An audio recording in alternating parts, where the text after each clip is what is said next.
주님의 은총과 평화가 수요일 저녁 예배 자리에 가운데 함께하고 있는 모든 성도님들의 마음 가운데 가득하길 소망합니다. 우리가 흔히 알고 있는 한 해의 마지막은 12월인데요. 그리고 또 한 해의 첫 시작은 1월로 우리가 잘 알고 있습니다. 그런데 우리가 흔히 알고 있는 이 일반력 말고 교회력이라는 것이 있습니다. 교회력을 한번 보여주실까요? 이제 기독교에는 이제 기독교 절기, 기독교 달력, 기독교 시간, 이것을 교회력이라고 말을 하는데요. 교회력에서 한 해의 마지막은 우리가 흔히 알고 있듯이 12월 마지막 주가 아니라 사실 교회력에서 마지막은, 한 해의 마지막은 11월 말입니다. 그래서 사실 지난 주일이 우리는 교회력으로 따지면 한 해의 마지막이었고, 지금 이 주간이 교회력으로 따지면 한 해의 마지막 주간입니다. 그리고 교회력으로 따지면 한 해의 시작은 1월 1일이 아니라 대림절이 시작되는 다음 주일입니다. 고개를 끄덕이시는 거 보니까 다 이해하신 거 맞죠? 우리 신성교회 성도님께서 너무 똑똑하시니까 제가 다시 한번 설명을 드릴게요. 헷갈리실 수도 있기 때문에. 일반 우리가 흔히 알고 있는 일반 달력으로 따지면 한 해의 마지막은 12월 마지막 주고 한 해의 첫 시작은 1월 1일이지만 교회 절기, 교회력 상으로는 한 해의 마지막이 성령 강림주일 마지막이었던 지난 주일이었고, 대림절이 시작된 다음 주가 바로 교회력으로 따지면 한 해의 첫 시작입니다. 그러니까 결국 우리는 교회력으로 따지면 지금 이 수요일은 교회력으로 한 해의 마지막 주간 중에서 중간 수요일이라는 것입니다. 교회력을 살펴보시면 대림절, 성탄절, 주연절, 사순절, 부활절, 성령 강림절 이렇게 기록이 되어 있는데요. 특별히 이제 한 해의 첫 시작은 교회력으로 대림절에서부터 시작이 된다고 했습니다. 사랑하는 성도 여러분, 이 대림절의 의미가 무엇인지 알고 계신가요? 대림절은 한 단어로 설명하면 기다림입니다. 기다림. 그럼 누구의 오심을 기다리는 걸까요? 그렇죠. 이 대림절이란 무엇이냐? 예수님이 이 땅에 오심을 기다리는 절기가 바로 이 대림절입니다. 그래서 우리는 다음 주일부터 4주 동안 초를 하나씩 켤 겁니다. 4주 동안 초를 하나씩 밝히고 그 4개의 초를 밝히고 나서 그 다음 주 금요일 날이 바로 이제 예수님이 이 땅에 오신 성탄절입니다. 그런데 저는 특별히 오늘 이제 말씀을 준비하고 특별히 우리 교회는 돌아오는 주일날 대림절의 첫 시작을 기다리고 시작하면서 성찬주일로 지킵니다. 대림절을 준비하고 또 오늘 말씀을 묵상하고 준비하면서 특별히 이 기다림에 대해서 깊이 묵상을 해보았습니다. 왜 대림절의 의미가 기다림일까? 당연히 예수님이 이 땅에 오심이겠죠. 그런데 저는 한 해의 첫 시작을 교회력에서는 대림절이라고 하는데 왜 한 해의 첫 시작의 의미가 기다림일까 생각을 해보았습니다. 그래서 저는 수많은 생각을 하다가 이러한 생각을 해보았는데요. 보통 연말과 연초 되면 모임이 많습니다. 흔히 말하는 막년회, 또 송년회, 신년회. 그 친구들끼리도 올해가 가기 전에 한번 봐야지. 또 새해가 시작되면 새해가 시작되었으니까 한번 우리 모여야지. 만나서 이야기 나눠야지. 이러면서 일반 관계 가운데에서도 참 많은 모임들이 연말과 연초에 이루어집니다. 또 교회를 생각해 볼까요? 교회 또한 연말과 연초가 되면 사실 분주합니다. 연말이 되면 내년에 대한 계획을 세워야 되고 한 해를 돌아보며 결산을 해야 되고 교회에서도 분주한 시간입니다. 또 다음 세대에서는 사실 성탄 전야제를 준비하면서 또 아이들이 매주 모여서 연습을 하면서 자칫 잘못하면 예수님이 이 땅에 오신 걸 축하하기 위해서가 아니라 그 축하하기 위한 것을 준비하다가 지쳐서 분주하게 끝낼 수도 있습니다. 또 사회를 생각해 볼까요? 기업에서도 연말과 연초는 참 분주한 시간입니다. 그런데 예수님께서는 한 해의 첫 시작을 알리시면서 대림절, 기다림은 우리에게 던져주셨단 말입니다. 연말 연초 분주할 수 있는 이 시간 가운데 이 대림절을 통해서 하나님께서 우리에게 원하시는 것이 무엇일까요? 저는 오늘 말씀을 묵상하고 준비하면서 제가 내린 결론은 하나님께서 우리에게 원하시는 것은 자칫 잘못하면 분주할 수도 있는, 괜시리 분주하고 괜시리 집중하지 못할 수도 있는 이 연말과 연초의 시간을 다른 것보다, 다른 것에 분주하게 시간 뺏기지 말고 예수님이 이 땅에 오셨다는 것, 그것이 너에게 어떠한 의미인지 그것에 집중하고 그것을 묵상하며 잠잠히 기다려라. 이것이 바로 대림절의 참된 의미이지 않을까라고 정리를 해보았습니다. 사랑하는 성도 여러분, 분주한 세상 가운데에서 기다려야 하는 것, 예수님이 이 땅에 오셔야 하는 것, 그것을 놓치지 않고 붙잡고 기다릴 줄 아는 저와 여러분 되길 간절히 소망합니다. 인생을 살아가면서 우리는 기다리는 것들이 참 많습니다.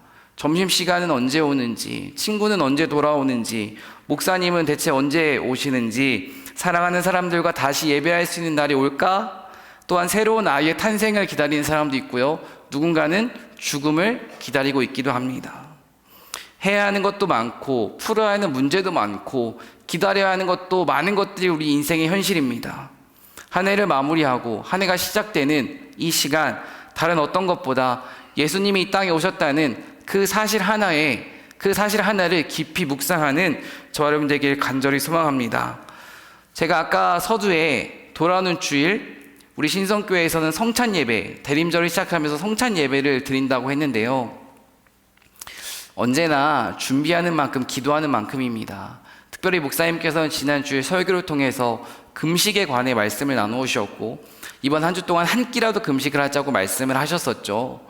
정말로 돌아오는 주일을, 성찬 예배를 준비하시면서 그냥 주일이 왔구나, 대림절이 시작되었구나, 성찬식을 하는구나, 떡과 포도주를 마시는구나 이렇게 생각하지 마시고 온전한 금식을 통해서 참된 주일을, 거룩한 주일을 기대하며 준비하시길 간절히 소망합니다. 이제 오늘 본문 말씀을 나누겠습니다. 오늘 본문 말씀은 디모데 전서입니다. 이 디모데 전서는 사도 바울이 사랑하는 제자 디모데를 향해 쓴 편지입니다. 특별히 오늘 말씀 11절 말씀을 보니까 바울이 디모데를 향해 부를 때 뭐라고 부르냐면 사랑하는 아들 디모데야 이렇게 부르지 않았습니다. 내가 정말로 아끼는 제자 디모데야 이렇게 부르지 않았습니다. 11절 말씀을 다시 한번 함께 읽어보겠습니다. 함께 읽겠습니다. 너 하나님의 사람아, 이것들을 피하고 의와 경건과 믿음과 사랑과 인내와 온유를 따르며. 바울은 자신이 아끼고 아끼는 아들과도 같은 제자 그 디모데를 향해서 나의 제자 디모데야 라고 부르지 않고 오늘 말씀을 보니까 오직 너 하나님의 사람 디모데야 라고 부르고 있습니다. 그렇다면 디모데를 향해서 바울이 제자라고 부르지 않고 나의 아들 같은 존재야 라고 부르지 않고 너 하나님의 사람아 라고 부르는 그 이유가 무엇일까요? 전 이것에 대해 먼저 함께 말씀을 통해 짚어보고 묵상하고 적용하기를 소망합니다. 바울은 지금 디모데를 향해서 오직 너 하나님의 사람아 라고 부르고 있는데요, 사실 이렇게 부르는 이유를 알기 위해서는 바울이 이 디모데 전서를 기록한 목적을 우리가 다시 한번 생각해 보아야 합니다. 바울은 이제 이 디모데 전서를 편지라고 하는데요, 디모데 전서를 기록한 이유와 목적이 분명히 있었습니다. 디모데가 에베소에서 목회를 시작하면서 목회를 잘했으면 좋겠는 마음으로 디모데가 앞으로 목회를 해나갈 때 수많은 일들이 발생할 텐데 그 일들을 잘 이겨냈으면 하는 그 바람을 가지고 이 목회서신 이 디모데 전서를 썼습니다. 그리고 또 한 가지 이유가 있었습니다. 디모데가 에베소라는 곳에서 목회를 잘 해나가야 하는데 그 에베소 땅에는, 에베소 교회에는 수많은 문제들이 있었습니다. 그것에 대해서 디모데전서 1장 말씀을 보니까 이렇게 기록이 되어 있습니다. 3절 말씀을 함께 읽어보도록 하겠습니다. 함께 읽겠습니다. 내가 마케도니아로 떠날 때에 그대에게 에베소에 머물러 있으라고 부탁하였습니다. 그것은 그대가 거기에서 어떤 사람들로 하여금 다른 교리를 가르치지 못하도록 명령하고, 4절입니다. 신화와 끝없는 족보 이야기에 정신을 팔지 못하도록 명령하려는 것입니다. 그러한 것들은 믿음 안에 세우신 하나님의 경륜을 이루기보다는 도리어 쓸데없는 변론을 일으킬 뿐입니다. 아멘. 지금 바울은 자신이 사랑하는 제자 디모데가 목회하는 그 에베소 교회를 향해서 무엇이라 말하냐면 에베소 교회 가운데에는 다른 교리를 전하는 사람들이 지금 존재하고 있고 이방신에 대해 말하는 사람들도 있다. 그리고 쓸데없이 변론을 일으키는 자들도 존재한다 라고 말을 하면서 디모데를 향해서 바울은 사랑하는 마음으로 편지를 쓰고 있습니다. 한마디로 에베소라는 그 교회에서 디모데가 목회를 해나가는 것이 쉽지 않고 어려운 상황이기 때문에 그 어려운 상황 가운데에서 포기하지 않고 흔들리지 않고 좌절하지 않고 하나님을 향하여 산 길로 쭉 가기를 바라는 그 마음을 가지고 지금 편지를 쓰고 있다는 것입니다. 그렇다면 여기서 우리는 한 가지 생각을 해보아야 합니다. 지금 에베소 교회는 어렵답니다. 흔들릴 수도 있는 상황이라고 합니다. 혼란스러운 상황입니다. 우리 인생 가운데 한번 생각을 해볼까요? 우리가 삶을 살아갈 때 어지럽고 혼란스러운 순간들은 반드시 찾아옵니다. 어지럽고 혼란스러울 때 우리는 무엇을 붙잡아야 합니까? 말씀을 붙잡아야 하고 다양한 것들을 붙잡아야 하지만 세상에서는 어렵고 힘들 때 기본을 붙잡아라 라고 말을 하더라고요. 이것을 우리 말씀으로 적용해 보면 어렵고 힘들수록 다른 어떤 것보다 본질, 진리, 하나님의 말씀을 붙잡아야 한다라고 적용을 해볼 수 있습니다. 기업은 어려우면 무엇에 집중합니까?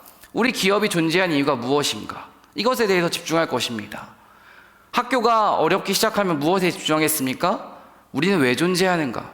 우리는 학생들에게 무엇을 가르쳐야 하는가? 이것에 집중할 것입니다.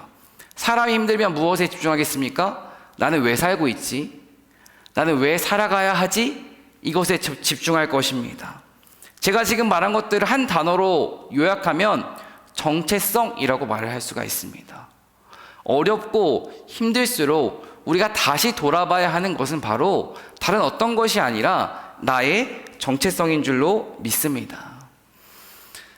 어제 제가 하나 영화를 봤습니다. 어떠한 영화를 봤냐면 그 서울의 봄이라는 영화를 봤습니다. 서울의 봄이라는 영화는 어떤 내용이냐면 아마 잘 알고 계실 텐데요. 우리 전두환 대통령이 12.12 군사반란으로 쿠데타를 일으켜서 군사반란 일으켰던 그 내용이 바로 이제 서울의 봄이라는 영화의 내용입니다. 개인적으로도 뭐 중학교, 고등학교 역사 시간에 공부했던 내용이기도 하고 또 익히 듣고 궁금했던 내용들이기 때문에 그 영화에 관심이 있었고 어제 저녁 그 영화를 가서 보았습니다. 근데 그 영화에는 이제 그 영화에선 이태신 장군이라고 하는데요. 그 사람은 사실 실존 인물입니다. 장태환 장군이라고 아시는 분도 있을 겁니다. 이 장태환 장군은 이제 전두환의 부하들이 뭐 다 전두환한테 돌아가고 자신의 위치를 버리고 변절하고 전두환에게 투항하는 그 순간에도 그 장태환 장군은 끝까지 변절하지 않고 자신이 해야 되는 역할, 수도경비사령관 그 자리를 끝까지 지키면서 육군 본부를 지키려고 하고 대통령을 지키려고 하고 국민을 지키려고 하고 나라를 지키려고 합니다. 그렇다면 모든 대다수의 군인들이 변절하고 그 전두환의 힘, 그것 때문에 그 힘 권력에 굴복하는 그 상황 가운데에서도 이 장태환 장군은 끝까지 굴복하지 않고 어떻게 본인의 자리를 지킬 수 있었을까요? 그 영화에서 그것에 대해서 설명하진 않지만 아마 그 장태환 장군의 마음 가운데에는 군인이란 무엇인가? 군인의 정체성이란 무엇인가? 내가 존재하는 이유는 무엇인가? 내가 사령관으로서 해야 되는 것은 무엇인가? 사람의 권력 앞에 굴복하는 것이 아니라 나에게 주어진 임무, 국가를 지키는 것, 국민을 지키는 것, 이 정체성이 분명히 있기 때문에 이 장군은 대다수의 장군들이 별들이 변절하고 돌아서는 그 순간에도 끝까지 자신의 자리를 지킵니다. 사랑하는 성도 여러분, 거짓과 속임수 또 유혹이 가득한 세상은 우리의 마음 가운데 끊임없이 유혹합니다. 믿음의 자녀로서 그 역할을 포기하고 변절해라. 적당히 해라. 그거 그냥 넘어가도 된다. 그리고 또 한 가지 끊임없이 유혹을 하는데 어떠한 유혹이냐? 하나님을 의식하지 않게 만들고 세상과 사람의 시선을 의식하면서 세상과 사람 때문에 좌절하고 낙심하고 실망하도록 마귀는 지금도 끊임없이 우리를 공격하고 있는 줄로 믿습니다. 바울은 이것을 너무나도 잘 알고 있었습니다. 바울은 이것을 너무나도 잘 알고 있었기 때문에 수많은 실패와 속임수, 낙심, 유혹 때문에 실망하지 말고 디모데야, 네가 에베소에서 너에게 주어진 그 사명, 그 목양, 그 목회를 끝까지 잘 감당해라. 그 마음으로 디모데를 향해서 하나님의 사람 디모데야 라고 부르고 있는 것입니다. 찰스 스펄전 목사님은 이렇게 말씀을 하시더라고요. 사탄은 내게 말한다. 너는 존중받을 만한 자격이 없다. 나는 언제나 그럴 자격이 없지만 하나님은 끊임없이 나를 사랑해 오셨다. 아멘이십니까? 우리의 힘과 능력으로는 사탄을 이길 수도 없지만 사탄에게 또 세상과 사람에게 존중받을 만한 자격도 없습니다. 그런데 우리가 이 사탄에게 시선을 두는 순간 우리는 하나님의 자녀로서의 정체성을 망각하고 세상과 사람에서의 싸움 가운데에서 패배할 수밖에 없습니다. 우리가 집중해야 되는 것은 무엇이냐? 내 모습이 아니라 그럼에도 불구하고 나를 사랑해 주시는 그 하나님의 사랑인 줄로 믿습니다. 지금 바울은 디모데를 향해서 무엇이라 말하냐? 디모데야, 너에게 끊임없이 속임수와 유혹과 어려움과 상실과 아픔은 찾아올 거다. 그런데 네가 앞으로 목회를 해나갈 때, 네가 앞으로 하나님의 자녀로서 살아갈 때에 네 모습에 집중하지 말고 세상과 사람의 시선에 집중하지 말고 그럼에도 불구하고 너를 사랑하고 너를 기다리고 너를 안아주고 싶어하는 하나님의 사랑에 집중해라 라고 말하면서 디모데의 정체성을 다시 한번 되새겨주는 것입니다. 마귀는 지금도 계속해서 죄의 문제로 또 인간의 연약함의 문제로 관계의 문제로 우리의 삶을 뒤흔들려고 합니다. 하지만 하나님께서는 끊임없이 우리에게 계속해서 말씀하십니다. 무엇이라 말씀하시냐? 너는 내가 택한 나의 자녀다.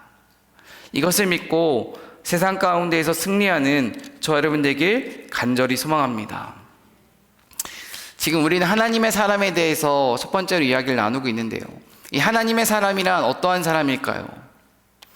하나님의 사람은 세상에 속한 사람이 아니라 하나님께 속한 사람인 줄로 믿습니다.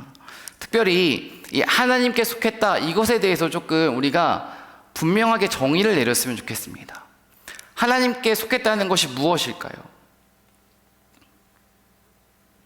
교회에 나오고 말씀을 읽는 게 단순하게 하나님께 속한 삶일까요? 저는 오늘 말씀을 통해서 우리가 이 하나님께 속했다 이것을 분명히 정의 내리기를 소망하는데요. 하나님께 속했다는 것은 세상과 사람의 눈치를 보지 않는 것입니다. 하나님께 속했다는 것은 하나님 눈치 보면서 산다는 것입니다. 한마디로 하나님을 순간순간 의식하면서 살아가는 것이 하나님께 속한 삶인 줄로 믿습니다. 하나님께 속한 사람은 세상과 사람이 나를 보면서 뭐라고 말하는지 그것을 중요하게 여기지 않습니다. 그렇다면 무엇을 중요하게 여기냐? 하나님이 나를 보시면서 나에게 무엇이라 말씀하시는가? 이것을 중요하게 생각하면서 살아갈 것입니다. 이것을 한 단어로 정리한 게 있죠. 코람데오, 하나님 앞에서. 하나님 앞에서 살아가는 사람이 바로 하나님께 속한 사람, 하나님의 사람입니다. 반대로 생각해 보겠습니다. 세상에 속한 사람. 세상에 속한 사람은 어떠한 사람일까요? 세상과 사람의 눈치를 보면서 살아가는 사람일 것입니다. 그렇다면 한번 생각해 보겠습니다. 세상과 사람은 완전합니까? 불완전합니까? 불완전합니다. 세상과 사람은 상황에 따라서 변할까요? 변하지 않을까요? 변합니다. 세상과 사람은 시대에 따라서 변할까요? 변하지 않을까요? 변합니다. 한마디로 세상과 사람은 불완전한 존재라는 것입니다. 그렇다면 이 불완전한 존재에 속한 사람, 한마디로 불완전한 세상과 사람을 의식하는 사람은 불완전한 삶을, 불안정한 삶을 살아갈 수밖에 없다는 결론에 이를 수밖에 없습니다. 사랑하는 성도 여러분, 변하지 않는 것은 오직 하나님의 사랑과 말씀인 줄로 믿습니다. 이 변하지 않는 하나님의 사랑과 말씀에 붙잡힌 그 사람만이, 변하지 않는 그 하나님의 사랑과 그 말씀에 사로잡힌 그 사람만이 불안정한 세상 가운데에서, 불완전한 세상 가운데에서 안정한 삶, 평안한 삶, 형통한 삶을 살아갈 수 있습니다. 특별히 빛과 소금이라는 정체성을 잃지 않고 묵묵히 하나님의 자녀답게 살아갈 수 있는 줄로 믿습니다. 한 해를 마무리하고 새로운 해를 준비하면서 특별히 스스로에게 좀 질문을 해보셨으면 좋겠습니다. 나는 어디에 속해 있는가? 저 또한 마찬가지입니다. 목사라는 직분을 가지고 있지만 직분이 하나님 앞에서 제 존재를 결정하진 않습니다. 이 지금 설교하는 제 모습이 하나님 앞에서 제 모습을 결정하지 않습니다, 여러분. 예배를 많이 드린다는 그 사실이 하나님 앞에서 우리의 존재를 결코 결정하지 않습니다. 얼마나 설교를 화려하게 하고 잘하느냐, 그것이 하나님 앞에서의 존재를 결정하지 않는다는 것입니다. 눈에 보여지는 것은 정말로 속된 말이지만 잘할 수 있습니다.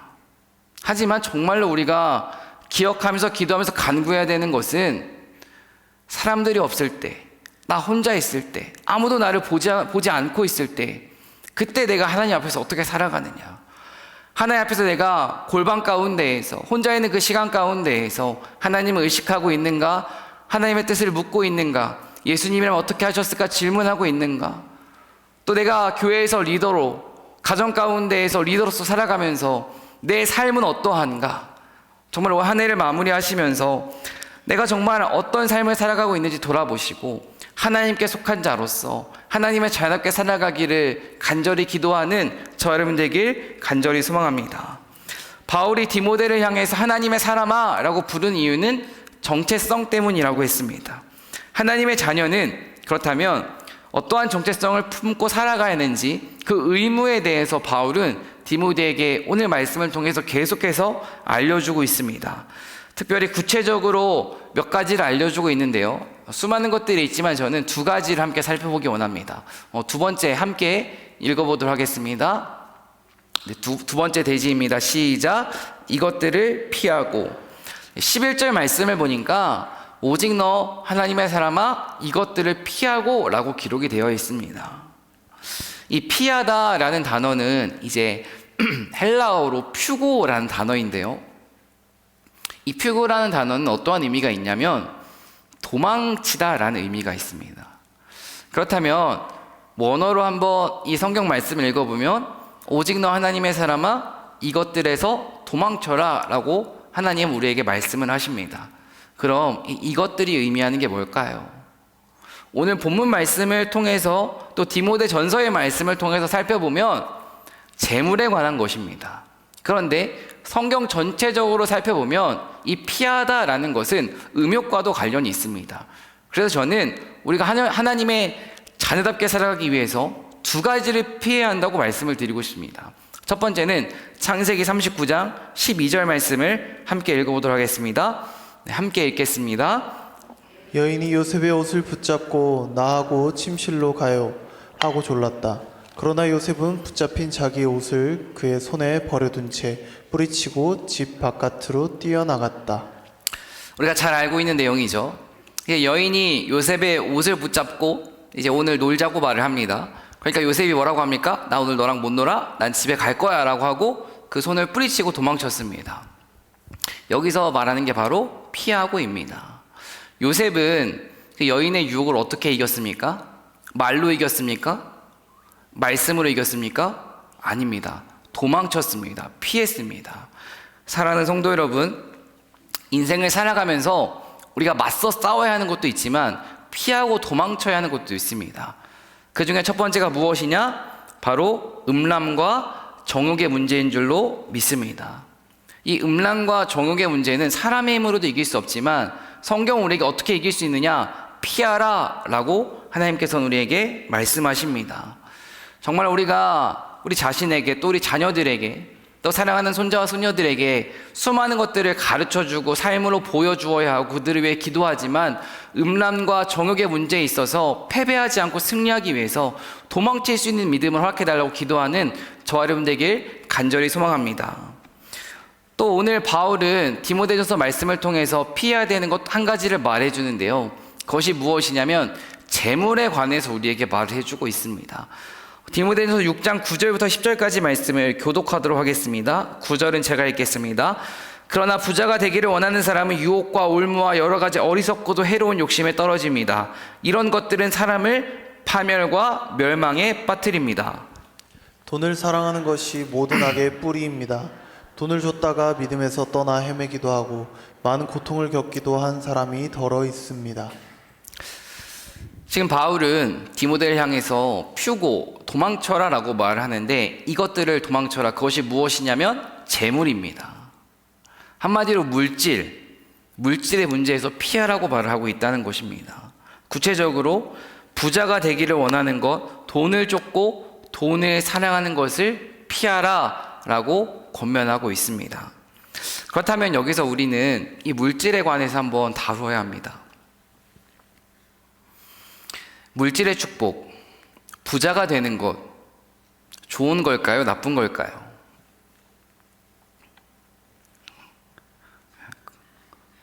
한번 눈 감고 손 들어볼까요? 교회 다니시면서 그럼 한번 진짜 눈 감고 손 들어보겠습니다. 눈 다 감아주세요. 부자가 되는 것 좋은 거다, 손 들어보실까요? 네, 내려주시고요. 눈 왜 뜨고 계세요? 저랑 눈이 마주치시면 안 되는데. 눈 꽉 감아주세요. 네, 부자가 되는 거 나쁜 거다, 손 들어주실까요? 네, 내려주세요. 다시 눈 떠주시고요.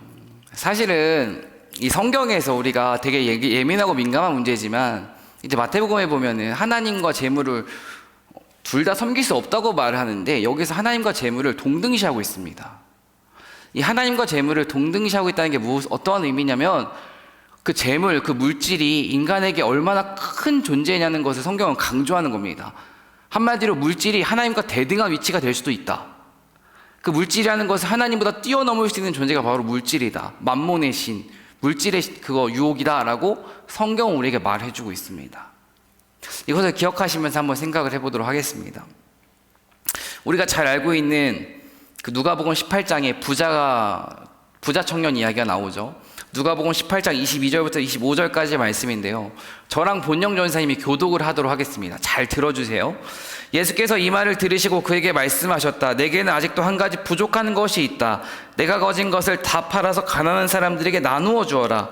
그리하면 내가 하늘에서 보화를 차지하게 될 것이다. 그리고 와서 나를 따라라. 이 말씀을 듣고서 그는 몹시 근심하였다. 그가 큰 부자이기 때문이었다. 근심하였다를 꼭 기억해 주세요. 근심하였는데 그가 부자였대요. 24절 제가 읽을게요. 예수께서는 그가 근심에 사로잡힌 것을 보시고 말씀하셨다. 재물을 가진 사람이 하나님 나라에 들어가기는 참으로 어렵다.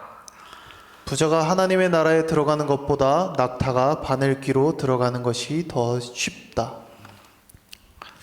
그렇다면 부자가 천국에 들어가기가 어렵다라고 말씀하셨어요.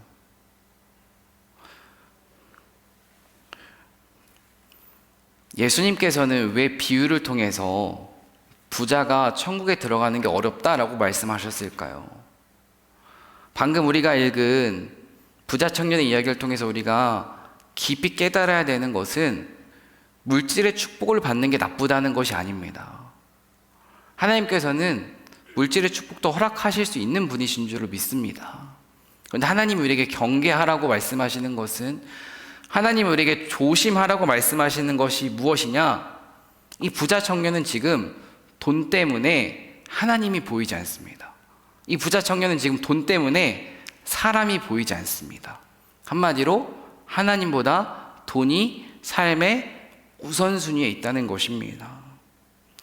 이렇게 부자를 되기 원하는 사람들은 마음 가운데 탐욕, 욕심이 생기고, 이 탐욕과 욕심은 하나님도 사랑하지 못하게 만들지만 우리 삶에 구체적으로 적용해 보자면 이웃 사랑하는 것도 실천하지 못하게 만듭니다.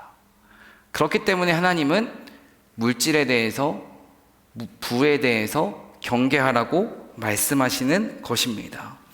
탐욕과 욕망은 인간의 삶을 이기적으로 만듭니다.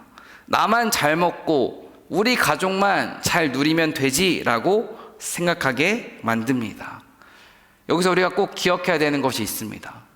사랑하는 성도 여러분, 예수님을 믿는다는 것이 무엇입니까? 예수님을 믿는다는 것이 무슨 의미입니까? 예수님을 믿는다는 것은 예수님의 꿈을 나의 꿈으로 삼는 것입니다. 예수님의 시선이 있는 곳에 나의 시선이 있는 것입니다. 예수님이 아파하는 곳에 내가 가는 게 바로 예수님을 믿는 사람의 삶인 줄로 믿습니다. 그렇다면 우리가 늘 기도하며 간구해야 되는 것은 돈이 많은 부자가 되기보다 누구를 진심으로 사랑하고 아껴줄 수 있는 사랑의 부자, 나눔의 부자, 섬김의 부자가 되기를 기도하며 간구해야 하는 줄로 믿습니다. 우리는 이제 성탄절을 기다리고 있습니다. 예수님이 이 땅에 오시는 대림절의 시간을 보내면서 특별히 성탄절을 기다리시면서 구체적으로 사랑의 나눔, 섬김의 나눔을 실천했으면 좋겠습니다. 늘 하던 대로 저 사람이 힘들지 저 사람을 도와줘야겠다 이렇게 하는 것도 참 귀하고 소중한 일이지만 온 가족이 함께 모여서 이번 성탄절에 우리 가족은 누구를 위해서 어떻게 도울 수 있을까, 어떻게 돕느냐도 참 중요한 문제입니다. 이것을 함께 기도하고 고민하시면서 또 속회에서도 또 소그룹에서도 함께 우리가 이번 성탄절에는 어떠한 단체를 누구를 어떻게 지혜롭게 도울 수 있을까 정말 하나님의 뜻을 묻고 기도하며 하나님의 지혜를 구하시면서 정말로 하나님이 원하시는 이웃을 향해서 우리의 마음을 나눌 수 있는, 우리의 물질을 나눌 수 있는, 우리의 시간을 나눌 수 있는 저와 여러분 되길 간절히 소망합니다. 우리의 믿음은 내 보물을 어디에 쌓는지를 보면 알 수 있습니다. 내 보물을 지금 어디에 쌓고 계십니까? 하늘나라에 쌓고 계십니까? 이 땅 가운데 쌓고 계십니까?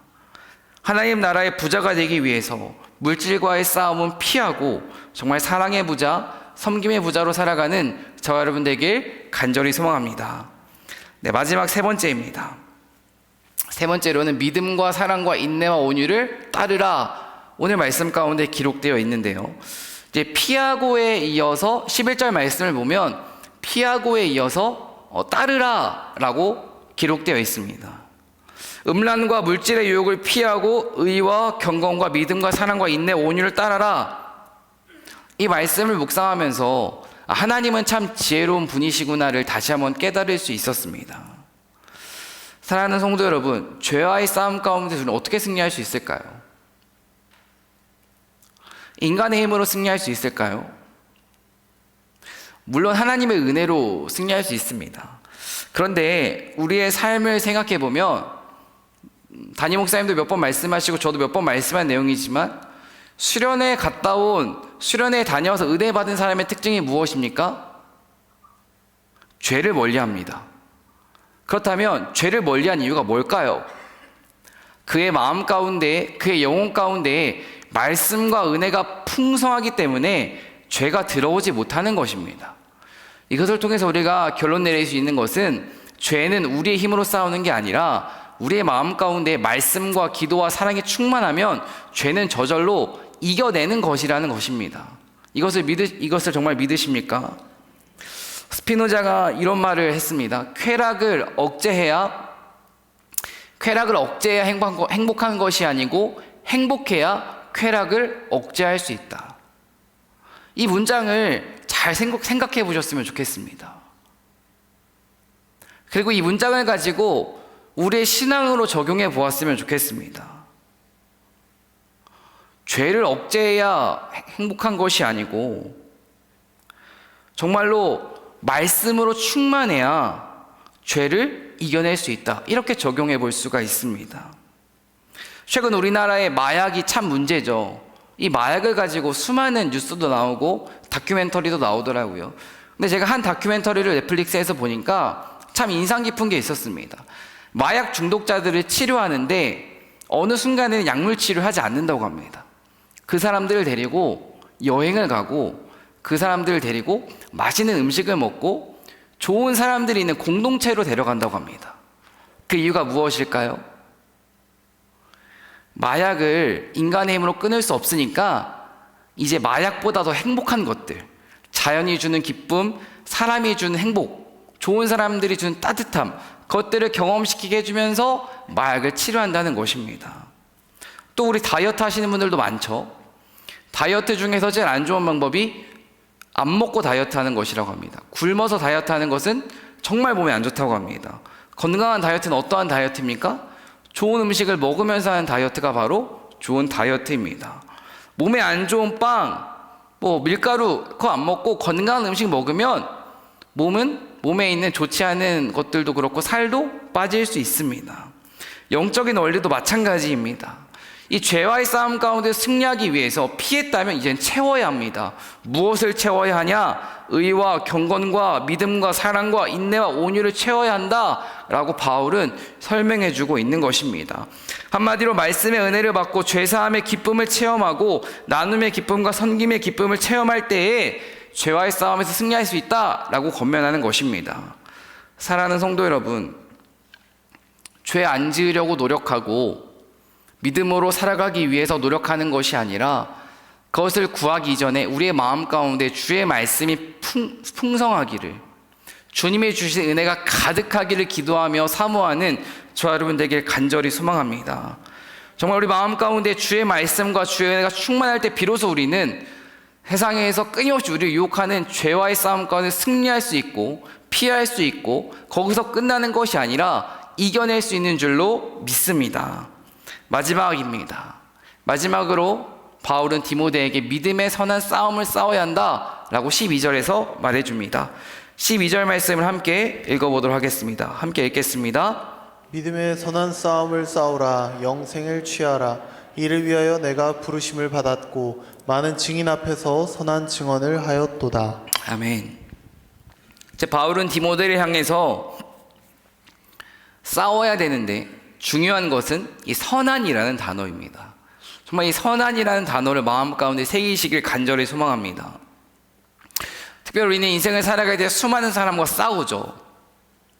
싸움이 무엇입니까? 갈등과 다툼으로 인해서 생기는 게 싸움입니다. 그렇다면 싸워서 우리에게 돌아오는 것들은 무엇입니까? 첫 번째, 우리의 인격을 잃어버릴 수 있습니다. 싸우다 보면 말이 어떻게 나갑니까?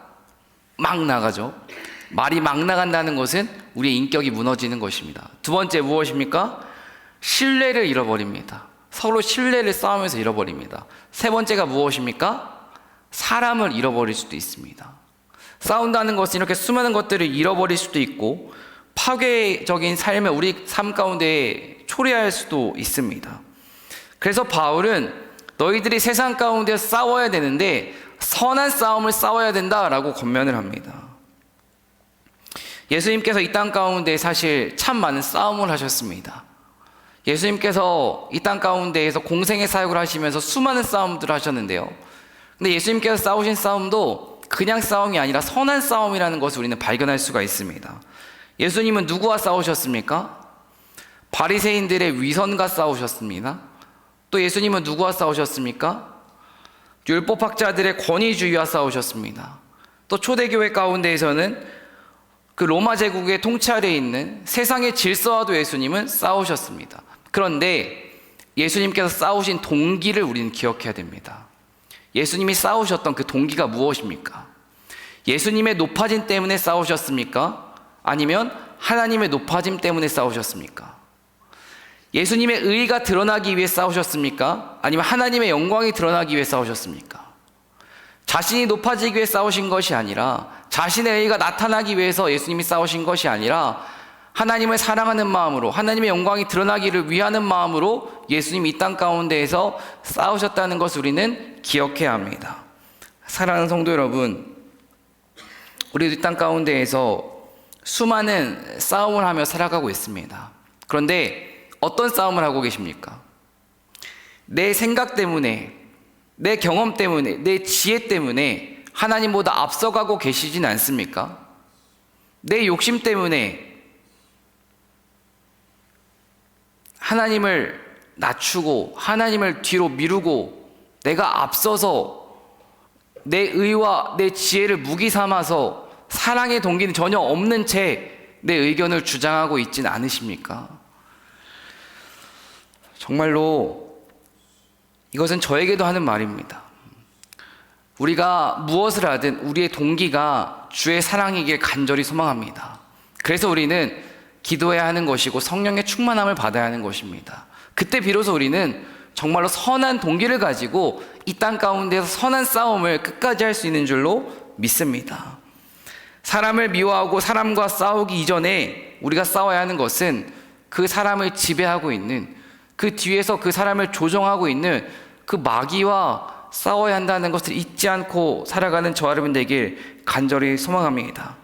그리고 또 한 가지 기억해야 되는 것은 우리가 싸울 때 우리의 무기가 우리의 지식이 되면 안 됩니다. 오직 우리의 무기는 주의 말씀과 주의 사랑이 되어야 하는 줄로 믿습니다. 선한 싸움을 한다는 것은 결코 쉬운 일이 아닙니다. 세상을 살아가면 누군가를 용서한다는 것도 쉬운 일이 아닌데 누군가를 사랑한다는 것도 쉬운 일이 참 아닙니다. 하지만 하나님께서는 우리에게 명령하셨습니다. 용서하기 위한 선한 싸움, 사랑하기 위한 선한 싸움, 복음을 전하기 위한 선한 싸움을 끝까지 싸워야 한다. 이게 바로 우리가 이 땅 가운데서 끝까지 감수해야 하는 사명인 줄로 믿습니다. 사랑을 위해서, 평화를 위해서, 그리고 복음을 전하기 위해 끝까지 싸울 줄 아는 저 여러분 되길 간절히 소망합니다. 오늘 말씀을 마무리하겠습니다. 사실 이제 오늘 이 본문 말씀은 여러분 이거 기억하세요? 이거 기억하시는 분 한번 손 들어 보시겠어요? 이게 무엇이냐면 2023년 신성교회에서 하나님 우리에게 주신 말씀 맞죠? 제가 잘못 알고 있는 거 아니죠? 네. 설교자는 어떤 본문을 가지고 말씀을 전해야 할까 늘 고민합니다. 근데 이제 목사님께서 선교를 가시고 설교를 해야 된다는 것을 듣고 지난주에 기도하면서 본문을 하나님 어떤 본문 해야 될까요? 그때 제 눈에 딱 들어온 게 이게 사실 제 책상에 있거든요. 이 말씀이 제 눈에 딱 들어왔습니다. 그리고 이 말씀을 읽으면서 제 마음 가운데 어떤 생각이 들었냐면 첫 번째로 들었던 생각, 하나님 감사합니다. 제가 왜 하나님께 감사하다 했을까요? 제 책상에 꽂혀있던 이 말씀 때문에, 이 말씀 덕분에 저는 이번 1년 동안 정말 수많은 문제와 유혹과 갈등 가운데에서 다시 용기를 낼 수 있었고, 다시 힘을 낼 수 있었고, 다시 일어설 수 있었습니다.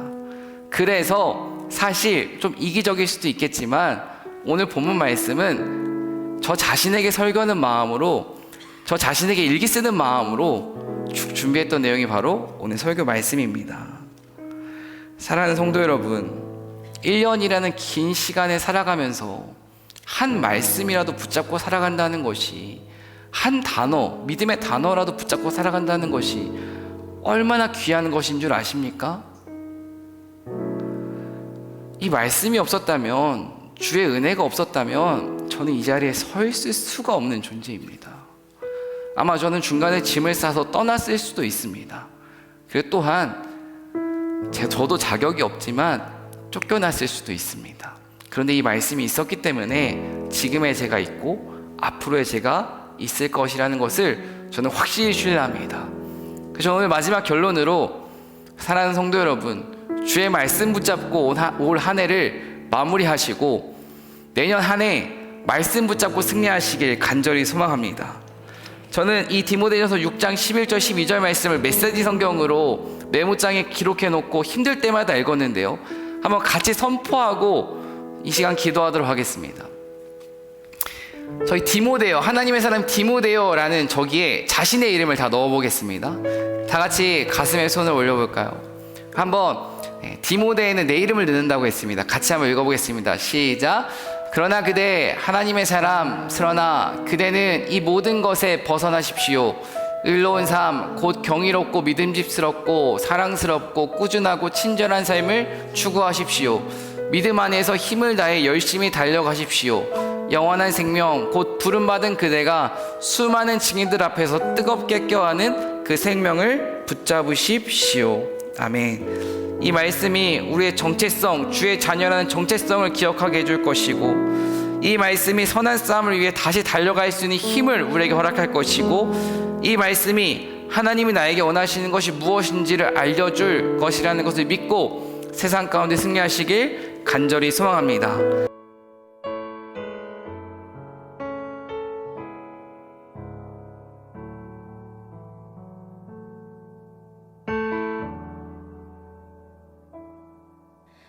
내게 유익하던 것을 다 해로 여기네.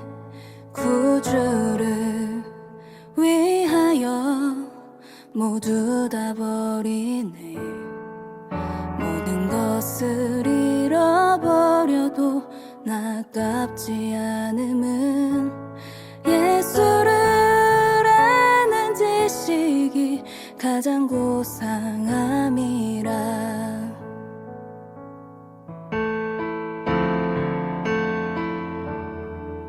육체를 신뢰하지 않고 겸손한 마음으로 부활의 능력과 고난에 참여하며 그의 죽으심을 본받아 그리스도를 얻고 예수의 안에서 발견되려 함이라.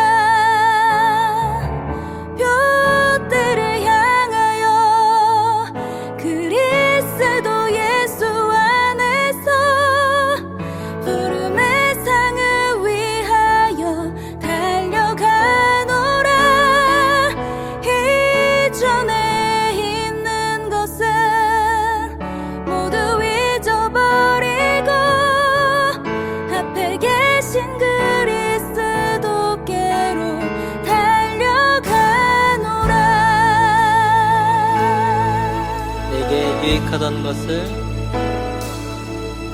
내게 유익하던 것을 다 해로 여기네.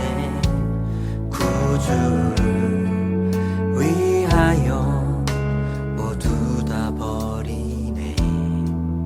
모든 것을 잃어버려도 나깝지 않음은 예수를 아는 지식이 가장 고상함이라.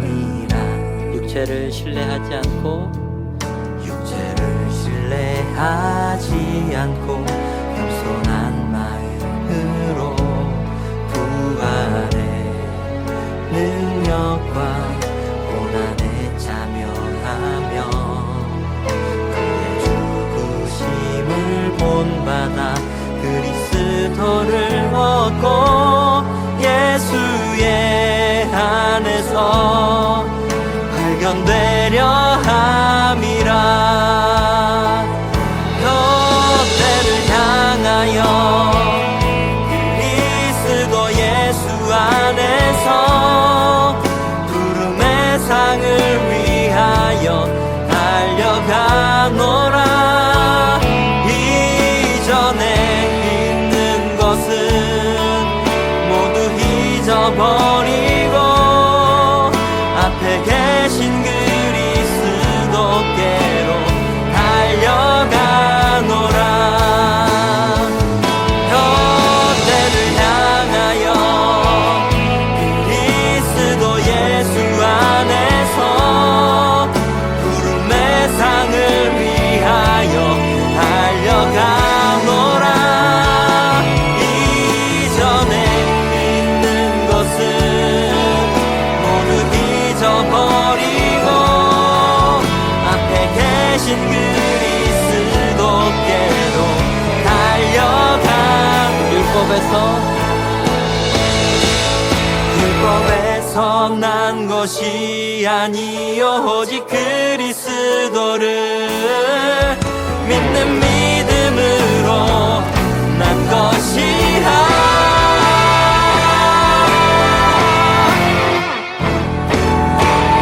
둯대를 향하여 그리스도 예수 안에서 부름의 상을 위하여 달려가노라. 이전에 있는